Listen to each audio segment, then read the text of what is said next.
저희는 결혼 3년 차 맞벌이 부부였습니다. 아내는 은행권에서 저는 유통업 본사에서 근무하고 있었고 아이 하나, 올해 2돌이 지난 딸아이를 키우며 바쁘게 살았습니다. 아내는 작년 여름 출산 후 6개월의 육아휴직을 신청했고 그 무렵부터 집안 분위기가 조금씩 달라졌습니다. 처음엔 별일 아니라고 생각했습니다. 출산 후 누구나 겪는다는 산후 우울증 때문이라고 생각했죠. 아내는 하루에도 몇 번씩 감정 기복이 컸고 잘 울고 갑자기 말이 없어지거나 방에 틀어박혀 있곤 했습니다. 그런 날이면 저는 출근 전후에 딸아이 이유식을 미리 만들어 놓고 밤늦게 퇴근해서 집안 청소며 빨래까지 전부 챙겼습니다. 주말에도 저는 아이를 안고 동네 공원 산책을 도맡았습니다. 아내가 조금이라도 혼자만의 시간을 가지도록 저 나름의 배려를 했다고 생각했기 때문입니다. 그런데요, 그 배려가 저를 파괴하는 칼이 될 줄은 몰랐습니다. 아내는 출산 후 한동안 집에만 있었습니다. 몸이 무겁다고 했고 그래도 아이도 거의 품에서 내려놓질 않았죠. 그런 아내가 어느 날부터 갑자기 외출을 시작했습니다. 나 조금만 바람 좀 쐴게. 요즘 숨이 막혀. 그 말이 처음 나온 건 2023년 2월 말쯤이었습니다. 겨울 끝자락 바람이 찬 계절. 그래. 다녀와. 잠깐이라도 혼자 있는 시간 가져. 그때만 해도 저는 고맙게 생각했습니다. 아내가 스스로 나아지고 있다는 신호일 거라 믿었으니까요. 그 외출은 처음엔 30분 정도였습니다. 근처 편의점, 동네 카페, 산책로 정도였죠.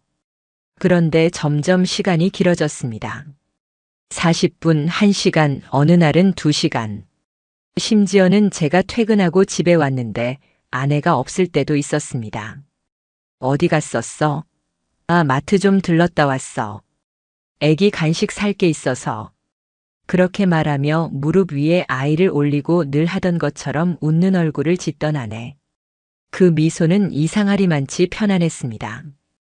뭔가를 숨기고 있는 얼굴이 아니라 그냥 자신의 일과를 마친 사람처럼 느껴졌죠. 그때는 그게 뭐가 이상한 건지 몰랐습니다. 아내의 외출은 어느 순간 하루에 한 번 일정한 시간에 이루어지기 시작했습니다. 점심 먹고 아이를 재운 다음 대략 오후 1시 반에서 3시 사이. 정확히 1시간 반에서 2시간. 그 시간이면 늘 아이가 낮잠을 자는 시간이었고 아내는 그 틈에 나가 있는 거였습니다. 물론 저는 그 시간에 회의나 외근으로 정신이 없었기 때문에 처음엔 아무런 의심도 못했습니다. 하지만 어느 날 회사에서 일정이 갑자기 취소되어 조퇴한 날이었습니다. 그날 저는 갑자기 아내가 궁금해졌습니다. 아무런 이유 없이 그냥 이상한 느낌이 들었습니다. 집 근처 카페에 도착한 건 오후 2시 10분쯤. 문을 열고 들어갔지만 아내는 보이지 않았습니다. 다음으로 간 마트에서도 공원 벤치에서도 그녀는 없었습니다. 집으로 돌아가 보니 아내는 딸아이 옆에서 책을 읽고 있었습니다. 왔어? 무슨 일 있어? 이 시간에 다 웬일이야? 응, 일정이 취소됐어. 아까 어디 다녀왔어? 응? 그냥 편의점. 그날 저는 편의점이 아니라는 걸 본능적으로 느꼈습니다. 그녀의 얼굴엔 처음 느껴보는 종류의 움찔이 있었습니다. 하지만 저는 아무 말도 하지 않았습니다. 며칠 뒤 저는 아내에게 아이 돌봄 앱을 깔자고 제안했습니다. 실시간으로 카메라 보고 싶어. 보고 싶기도 하고 애기 키우는 게 어떤 건지 나도 좀 알고 싶어서. 아내는 처음엔 싫어했지만 결국 설치를 허락했습니다. 하지만 문제는 그 앱이 아니라 유모차였습니다. 딸아이가 쓰는 유모차는 제가 결혼 전에 직접 골랐던 제품이었습니다. 브랜드 모델은 드물고 가격이 좀 있었죠. 그 유모차를 어느 날 회사 근처에서 봤습니다.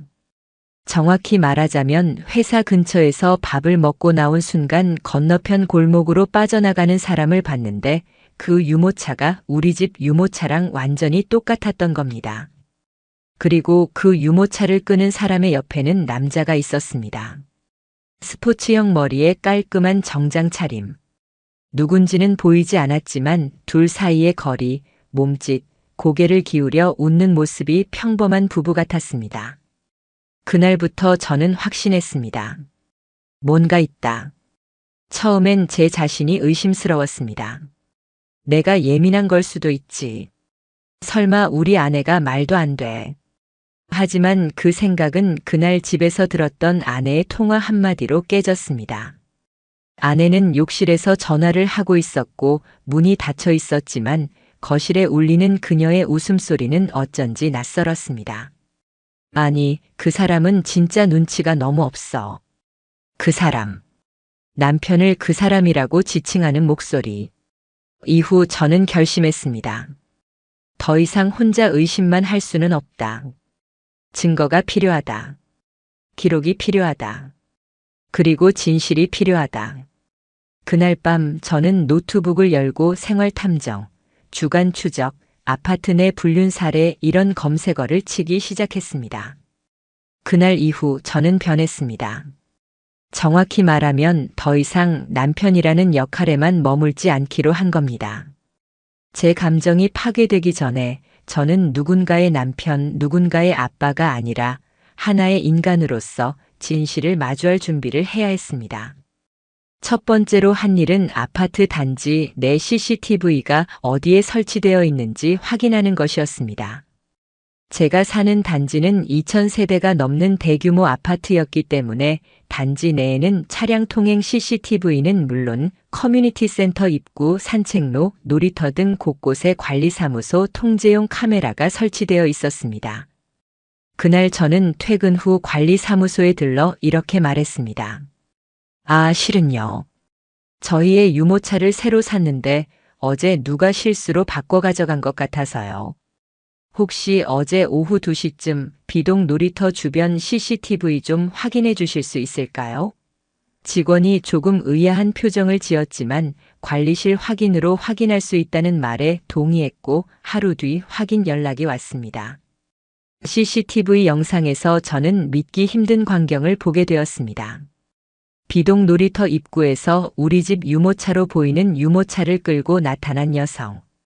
갈색 롱코트를 입고 얼굴은 마스크로 반쯤 가려져 있었지만 그 몸짓과 걸음걸이는 분명 아내였습니다. 그런데 그 옆에는 한 남자가 함께 걷고 있었습니다.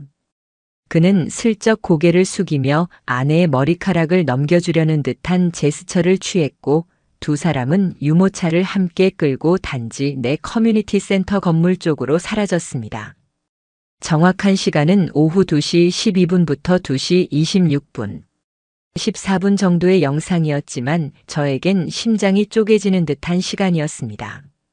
그녀는 제게 혼자 다녀왔다고 말했었고 그날 아이의 간식 봉투엔 마트 바코드 스티커까지 붙어 있었던 기억이 납니다. 모두가 거짓이었습니다. 그 남자와 함께 단지를 돌고 함께 유모차를 끌며 산책하듯 걸었고 웃음까지 나누며 거니는 모습은 도저히 우연한 관계라고는 보기 어려웠습니다. 그날 밤 저는 몰래 아내의 핸드폰을 확인해 보기로 했습니다. 사실 이전까지도 아내의 폰을 본 적은 한 번도 없었습니다. 서로의 프라이버시는 존중하는 편이었고 굳이 남의 연락 목록을 보는 건 나 자신을 깎아먹는 일이라고 생각했으니까요. 하지만 지금은 달랐습니다. 그녀가 비밀번호를 바꿔놓은 이후였기에 저는 노트북으로 아이폰의 백업 내역을 조회하는 방법을 찾았고 그중 최근 2주 동안의 통화 내역을 복구할 수 있었습니다. 그리고 거기서 낯선 번호 하나가 하루에 3번 이상씩 등장하고 있었습니다. 처음엔 오전 10시대, 그리고 오후 2시쯤, 마지막은 밤 9시 전후. 그 번호를 검색해 본 결과 비동 305호 박땡민이라는 이름이 나왔습니다. 저희와 같은 아파트 단지 바로 옆동에 사는 사람이었습니다. 제가 깜짝 놀란 건 이 사람이 같은 단지 입주민이라는 점도 있지만 우리 아이가 다니는 공동육아 모임에서 한두 번 얼굴을 본 기억이 있다는 점이었습니다. 그 집도 맞벌이라 아내분이 육아휴직 중이라 하셨는데 예전에 들었던 말이 머리를 스쳤습니다. 그리고 지금 그 아내분이 제 아내와 무언가를 나누고 있는 겁니다. 저는 주저없이 사설 탐정에게 연락을 했습니다. 같은 아파트 내에서 반복적으로 불륜 정황이 있어요. 이 남자에 대한 정보와 지난 2주간의 동선, 기록, 함께 있는 사진 등을 확보하고 싶습니다. 탐정은 며칠 뒤 충격적인 보고서를 보내왔습니다. 그 안에는 특정 시간대 반복된 아내와 박땡민의 동반 외출, 단지 내 커뮤니티 카페, 게시글 카페 남편이랑 육아라는 제목의 두 사람 공동 댓글 교환 내역, 단지 외부에서 만난 횟수, 차량 블랙박스를 통한 함께 이동한 영상 일부 모든 게 담겨 있었습니다. 가장 충격적이었던 건 단지 인근 커뮤니티 센터에서 촬영된 영상이었습니다. 두 사람이 유모차를 두고 센터 내 작은 스터디룸 같은 공간으로 함께 들어갔고 한참 뒤에 문이 열렸을 땐 둘 다 웃는 얼굴로 머리를 손질하며 나오는 모습이 담겨 있었습니다. 그 공간은 센터 측에선 부모 대기실로 분류되어 있었지만 사실상 CCTV 사각지대였습니다. 저는 확신했습니다. 그들이 거기서 나눈 건 대화가 아니었습니다. 그날 밤 저는 처음으로 술을 마시지 않고 잠에 들지 못했습니다. 보통은 속이 뒤집히는 날엔 맥주 한 캔이라도 마시고 억지로 잠을 청했는데 그날은 아무리 마셔도 취하지도 잠들지도 않았습니다. 딸아이는 제가 들어가자 아빠하고 웃으며 안겼습니다. 저는 아이를 품에 안고 그 작고 따뜻한 심장 소리를 들으며 다짐했습니다. 이 아이에겐 내가 필요하다. 그리고 이 두 사람에겐 반드시 대가를 치르게 할 것이다. 다음 날 아침 저는 회사에 연차를 냈습니다. 그리고 법률사무소를 찾아갔습니다. 불륜 소송 진행하고 싶습니다. 아이 양육권은 무조건 가져올 겁니다. 그리고 증거는 충분합니다. 아내와 단둘이 마주 앉은 건 오랜만이었습니다. 거실 소파 한쪽에 앉은 그녀는 딸아이가 낮잠에 들자마자 조용히 차를 마시고 있었고 저는 마치 아무 일도 없다는 듯이 조용히 다가가 말했습니다. 우리 얘기 좀 하자. 그녀는 처음엔 약간 의아하다는 표정으로 고개를 들더니 이내 입술을 다물었습니다. 뭔가 눈치를 챈 거겠죠. 지난 한 달 동안 너 매일 오후 어디 다녀왔어? 산책이나 카페 외. 그럼 이건 뭐야? 저는 노트북을 열었습니다. 거기엔 단지 CCTV 캡처 화면이 띄워져 있었고 유모차를 끌고 있는 아내와 그 옆에 서 있는 한 남자의 모습이 선명하게 보였습니다. 아내는 순간 정지한 듯 숨을 들이쉬지도 않았습니다. 설명해줘. 여보, 오해야. 그냥 아는 사람이야. 아는 사람? 이 사람 이름은 박땡민. 같은 아파트 B동 305호. 너랑 같은 시간에 매일 통화했고 단지 내 커뮤니티 카페에서 계속 댓글 주고받았고 CCTV에서 같이 커뮤니티 센터까지 들어갔어. 너한테 말도 안 하고. 그녀는 말을 잇지 못했습니다. 사람이 거짓말을 하려면 적어도 눈빛이 흔들리지 않아야 합니다. 하지만 그녀는 입을 다문 채 고개를 떨구었고 그 순간 저는 확신했습니다. 그녀는 지금 진심으로 자신이 잡힌 줄 몰랐던 겁니다. 언제부터였어? 아니야. 진짜 그런 관계 아니야. 그럼 CCTV에 찍힌 이 모습은 뭐고 센터 직원이 그 시간대 너희 둘만 들어갔다고 기록한 건 뭐야? 너한테 육아하라고 내가 얼마나 신경 썼는지 알아? 퇴근하고 살림 다 하고 애 울면 내가 일어나고 밤새 한숨도 못 자고 출근하고 제 말이 점점 목구멍을 타고 올라갔습니다. 넌 그 시간에 남자 만나고 있었던 거야? 그녀는 그제야 작게, 정말 작게 고개를 끄덕였습니다. 미안해. 나 그때 너무 외로웠어. 집에만 있으니까 미칠 것 같아서 그 변명을 듣는 순간 저는 울고 싶어졌습니다. 그래서? 외로우면 남자를 만나도 돼? 아이가 자고 있을 땐 뭐 시간 나니까 딴 사람 손 잡아도 된다고 생각했어? 여보, 진짜 난. 이건 그냥 외도가 아니야. 넌 가족을 버린 거야. 그날 이후 집안 공기는 완전히 달라졌습니다. 아내는 딸아이를 보살피긴 했지만 예전처럼 눈을 마주치지도 않았고 밥을 먹으면서도 한마디 말이 없었습니다. 저는 아내의 동의 없이 이혼 소송과 상간남에 대한 민사소송 접수 절차에 들어갔습니다. 그리고 동시에 박땡민에게 내용 증명을 보냈습니다. 며칠 뒤 그 남자에게서 연락이 왔습니다. 저 죄송합니다. 이런 일까지 갈 줄은 몰랐습니다. 한 번만 만나주시면 안 될까요? 장소는 근처 커피숍. 저는 일부러 주말 오전 사람 많은 시간대를 택했습니다. 그는 평범한 정장 차림이었고 눈가에 깊은 피로가 내려앉아 있었습니다. 무슨 얘기하고 싶으세요? 저는 수연 씨랑 그런 관계 정말 진지하게 생각한 적은 없습니다. 그냥 애를 키우면서 서로 힘들다 보니까 그렇게. 아이 있는 아빠가 남의 집 가정 파괴하고도 그렇게 가볍게 말할 수 있어요? 죄송합니다. 정말 죄송합니다. 가볍게 넘어갈 생각하지 마세요. 이미 내용 증명 보냈고 위자료 청구 들어갑니다. 그건 좀 우리 집에도 애가 있고. 그 말에 저는 테이블을 쿵 하고 쳤습니다. 그 애한테 부끄럽지도 않아요? 그는 말이 없었습니다. 고개를 숙인 채로 커피잔만 만지작거렸습니다. 이후 법적 대응을 위한 자료 정리가 시작됐습니다. 아내의 휴대폰 통화 내역, 단지 내 CCTV, 커뮤니티 게시물 백업, 커뮤니티 센터 출입 기록, 통신사 통화 기록, 사설 탐정 촬영 보고서 증거는 넘치도록 확보되어 있었습니다.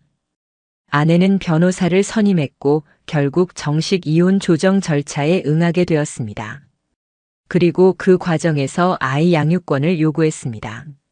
내가 잘못한 건 인정하지만 나는 엄마야. 아이는 나랑 있어야 해. 그 말에 저는 감정이 끓어오르려는 걸 꾹 눌렀습니다. 아이를 둔 채 다른 남자와 시간을 보낸 사람이 이제 와서 엄마 타이틀을 내세우면 아이에게 부끄럽지 않을까요? 조정위원도 말했습니다. 피고 측의 정서적 안정성과 신뢰 회복이 현저히 결여되어 있습니다. 양육권은 원고 측 주장에 무게가 실립니다. 결국 조정은 결렬됐고 정식 이혼 소송 및 상간자 손해배상 청구로 넘어갔습니다. 아이에 대한 친권 및 양육권은 제가 전적으로 요구했고 그만큼 모든 기록과 자료로 입증에 들어갔습니다.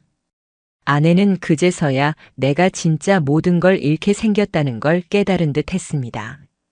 하지만 이미 돌이킬 수 없는 선을 넘은 후였습니다. 이혼 소송과 상간자 위자료 청구 소송이 동시에 시작되었습니다. 제 변호사는 소장 접수 직후부터 이렇게 말했습니다. 이 사건은 증거가 너무 명확합니다. 오히려 감정적 대응보다는 사실 중심의 전개가 더 유리합니다. 증거 위주로 단단히 쌓아가시죠. 실제로 저희가 확보한 자료는 남들보다 탄탄했습니다. 아파트 단지 내 CCTV 캡처, 커뮤니티 센터 출입 기록, 휴대전화 통화 내역, 커뮤니티 앱 내 대화 캡처, 사설 조사팀의 보고서, 유모차 동선 확인 및 위치 기록. 그 어떤 판사라도 이걸 우연이라 말할 수는 없었습니다. 첫 재판날 저는 떨지 않았습니다. 정확히는 더는 떨 이유가 없었습니다. 그동안의 고통, 가족이라는 이름 아래 가려져 있던 배신, 그리고 그 배신을 마주하기까지의 시간들이 모두 내면을 단단하게 만들어 놓은 거였습니다. 아내와 그 남자 박땡민은 나란히 피고석에 앉아 있었습니다. 둘 사이엔 말 한마디 없었습니다. 변호사가 제출한 서류 중 가장 먼저 언급된 건 거짓 사유 외출 반복에 의한 가족 기만이었습니다. 원고의 배우자인 피고 김수연은 매일 유사 시간대에 특정 외부 남성과 동반 외출하였으며 해당 시간대는 본래 유아의 수면 시간으로 혼자만의 산책이라 주장해왔던 시기입니다. 그러나 원고 측은 단지 내 CCTV, 출입 기록, 통화 내역, 그리고 복수의 제보 자료를 통해 피고의 설명이 모두 허위였음을 입증하고 있습니다. 판사는 고개를 끄덕이며 자료를 하나하나 넘겨보았습니다. 공간과 시간, 상대방의 신원이 일관적으로 일치하고 있네요. 피고 측 반론 있으신가요? 아내 쪽 변호사는 산후 우울증에 의한 감정적 일탈이라는 주장을 폈습니다. 피고는 출산 이후 극심한 외로움과 불안감을 겪었습니다. 상대방과의 만남은 정서적 지지였을 뿐입니다. 하지만 그 주장은 곧바로 박살났습니다. 왜냐하면 제 변호사가 추가 증거로 제출한 영상이 있었기 때문입니다. 사설 조사팀이 확보한 단지 외곽 카페의 블랙박스 영상. 거기엔 박댕민이 수연의 어깨를 감싸며 조용히 허리를 감싸 앉는 모습이 담겨 있었고 그 장면은 두 사람이 함께 차량에 타는 장면으로 이어졌습니다. 차량에 타기 직전 둘은 웃으며 얼굴을 맞대고 있었고 명백히 정서적 위로의 선을 넘는 장면이었습니다. 법정 안은 침묵으로 가득 찼습니다. 재판부는 결국 이렇게 판단했습니다. 피고 김수연의 행위는 단순한 산책이나 우울감 해소를 넘어 가족 단위의 신뢰를 기반으로 운영되는 혼인 제도를 명백히 위반한 것으로 판단됩니다. 피고 박댕민 또한 해당 여성의 유부녀 신분을 인지하고 있었으며 지속적으로 접촉한 정황이 명확하므로 공동 책임이 인정됩니다. 아내는 그제서야 고개를 숙였습니다. 그동안 우린 그런 사이 아니에요. 그냥 친한 이웃이었어요. 이런 말을 반복해오던 그녀는 더 이상 말을 잇지 못했습니다. 박댕민 또한 이후 회사로부터 비윤리적 사생활 사유에 따른 계약 해지 통보를 받았고 그가 속한 육아 커뮤니티와 지역 맘카페에서도 불매와 비난의 중심이 되었다는 글이 올라왔습니다. 이혼 판결은 제가 원하는 방향으로 진행되었습니다. 양육권은 저에게, 아내는 주 1회 제한 면접 교섭만 허용되는 조건이었고 위자료는 각각에게 3천만 원씩 공동 배상으로 명시됐습니다. 판결 직후 박댕민의 아내로 보이는 여성이 법정 뒤편에서 눈물을 흘리며 일어났고 그와는 눈도 마주치지 않은 채 자리에서 사라졌습니다. 아내는 조용히 법정을 나섰고 저는 뒤따르지 않았습니다. 그녀는 혼자였습니다. 결정도 거짓말도 외면도 모두 혼자 해왔던 일이니까요. 그리고 앞으로도 혼자 책임져야겠지요. 판결문을 받은 날 저는 딸아이를 데리고 처음으로 놀이동산에 다녀왔습니다. 그동안 너무 무거운 이야기만 하던 삶 속에서 단 하루 아이만 바라보며 웃고 싶었습니다. 아이의 작은 손이 제 손을 꽉 잡으며 말하더군요. 아빠, 이제 우리 맨날 같이 놀러 가요. 그 말에 눈물이 핑 돌았습니다. 이 아이를 위해서라도 나는 절대로 무너지지 않을 겁니다. 판결이 난 뒤에도 아무것도 끝난 것 같지 않았습니다. 이혼이 확정되었다는 종이 한 장으로 제게 남겨진 감정의 파편들이 사라질 리 없었으니까요. 하지만 저는 그 종이 한 장을 마침표가 아닌 시작점이라 생각하기로 했습니다. 그날부터 저는 제 삶의 리듬을 되찾기 위해 움직이기 시작했습니다. 아침 7시 딸아이를 깨우고 간단한 식사를 챙기며 하루를 시작했습니다. 유치원 등원길엔 늘 손을 꼭 잡고 걷고 제가 출근한 후엔 어머님이 아이를 봐주셨습니다. 퇴근 후엔 늘 같은 시간에 집에 도착해서 아이 목욕시키고 책 읽어주고 함께 자는 생활. 가끔 아이는 물어보기도 했습니다. 엄마는 왜 안 와? 그럴 땐 저는 잠시 멈췄다가 조용히 대답했습니다. 엄마는 지금 혼자 생각할 시간이 필요한가 봐. 하지만 아빠는 늘 여기 있어. 그 말에 아이는 꼭 제 목을 안고 잠들곤 했습니다. 한 달쯤 지나고 아내가 면접 교섭을 요청해 왔습니다. 법원은 매주 토요일 2시간 공공장소에서 보호자 입회하에 만나는 조건으로 면접권을 허가했습니다. 그날 아내는 한없이 수척한 얼굴로 나타났습니다. 화장기 없는 얼굴, 한때 유행을 따라가던 옷 대신 크게 맞지 않는 점퍼를 입고 있었습니다. 아이를 보자 눈물을 쏟더군요. 하지만 저는 더 이상 그 눈물에 마음이 흔들리지 않았습니다. 아이에게만 집중했습니다. 그리고 시간을 정확히 재고 2시간이 지나자 아이를 안고 자리를 떠났습니다.